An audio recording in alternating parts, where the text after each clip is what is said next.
I was always told that from a young age I would end up in prison for life, or I would end up dead before I was 20. We were actually in a women's refuge for I think it was around two or 3 weeks. After the third or fourth visit, we spoke, and I kind of made a decision that I wanted to be with Kaz.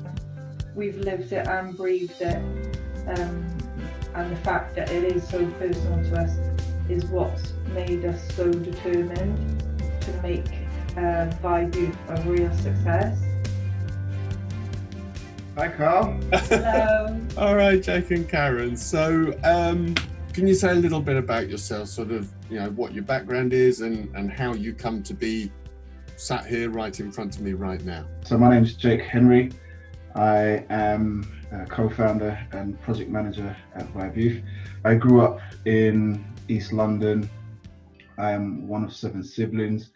I didn't have the best childhood. I went on, should I say, to make a catalogue of not great choices, which led to more bad choices, which led to more bad choices. I was always told that from a young age I would end up in prison for life, or I would end up dead before I was 20, and that was only because of the activities I was involved in growing up in London. I was around a lot of gang activity and I was involved in gang involvement as well.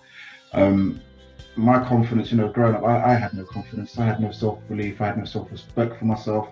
So if somebody, 15, 20 years ago would have said to me, do you know what, you will have a successful business in the future, or, you would have a business in the future, and if you work hard enough, your business will be successful. If somebody would have said that to me, I would have, laughed in their face, because that's something I never ever saw for myself. Yeah, so I was born and raised in Swansea. Stayed here until I was around, I think, 19, 20, and then I moved to England.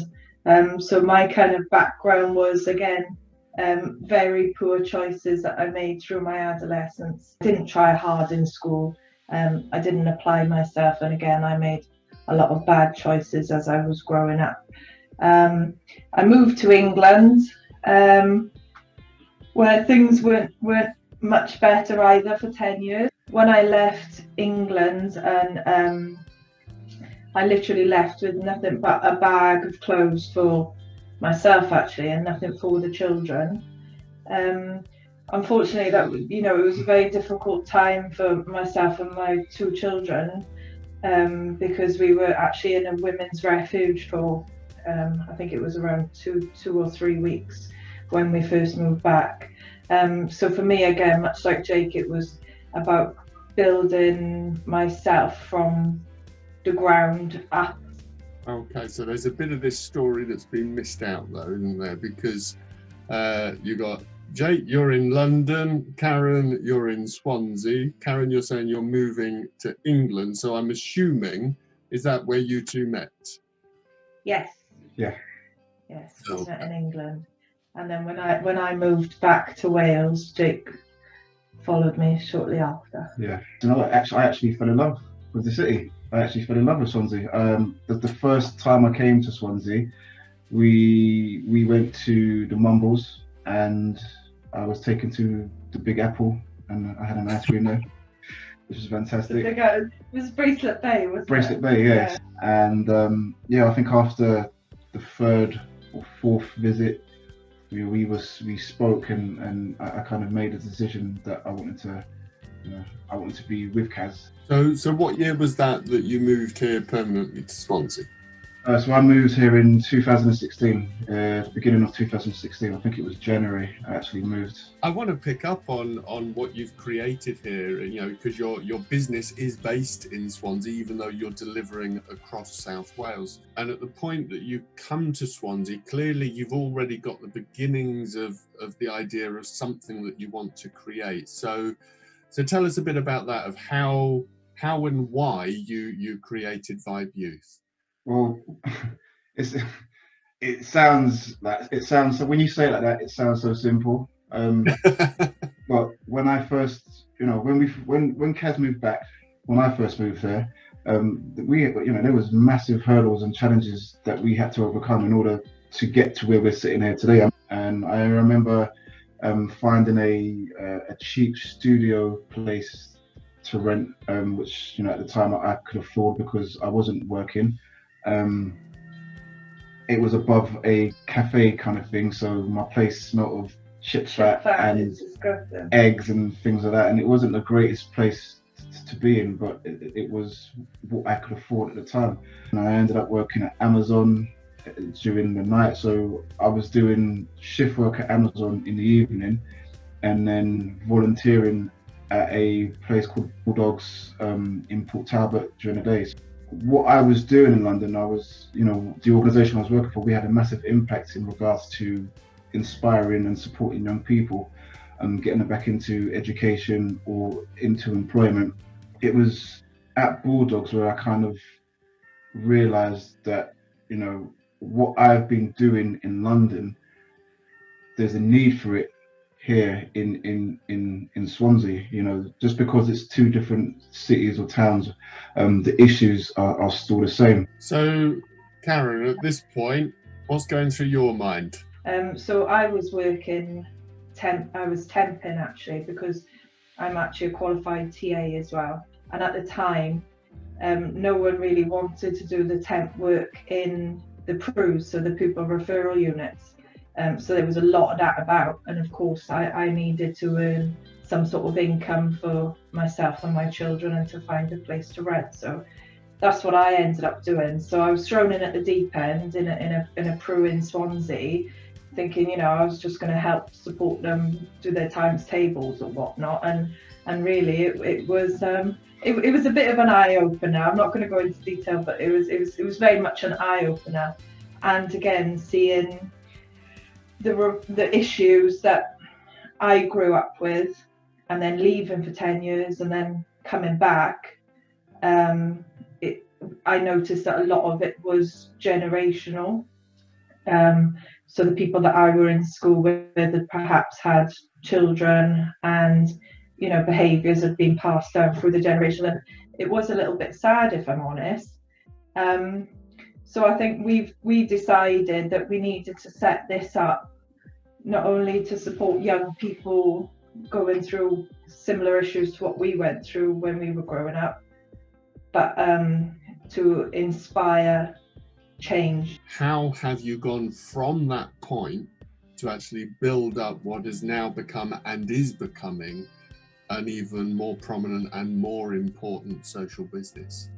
Blood, sweat and tears. Man. Blood, sweat and tears, belief, passion, I think as well the fact that we've lived it and breathed it, and the fact that it is so personal to us is what's made us so determined to make Vibe Youth a real success, not just for the kids, but it's for us as well. We wanted to make this a success, to say, yeah, we did it. It's a massive confidence boost to sit here today and say, yeah, we've got a business that's doing well. That's okay.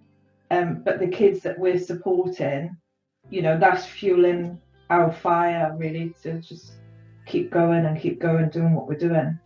Sort of the interesting thing about all this is you weren't the type of people who thought you'd ever set up a business, and yet you have.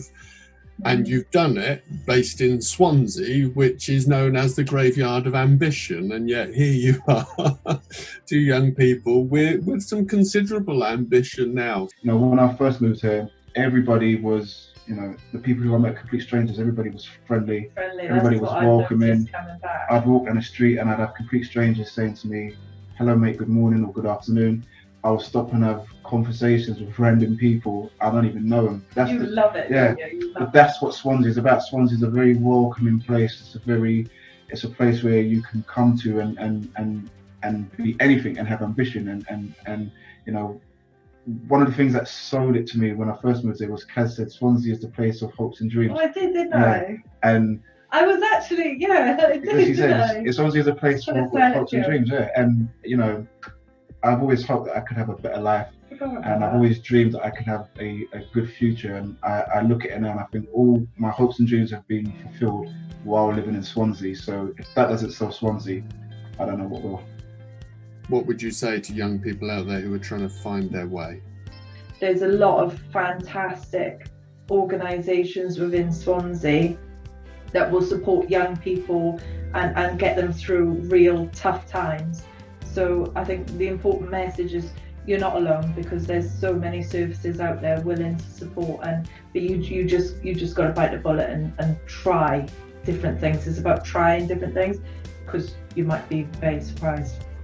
Also, just believe as well. I think, again, I don't want to come across cheesy and a cliche, but when we first set up, we believed that it's the right thing to do, and that we were doing it in the right city, town.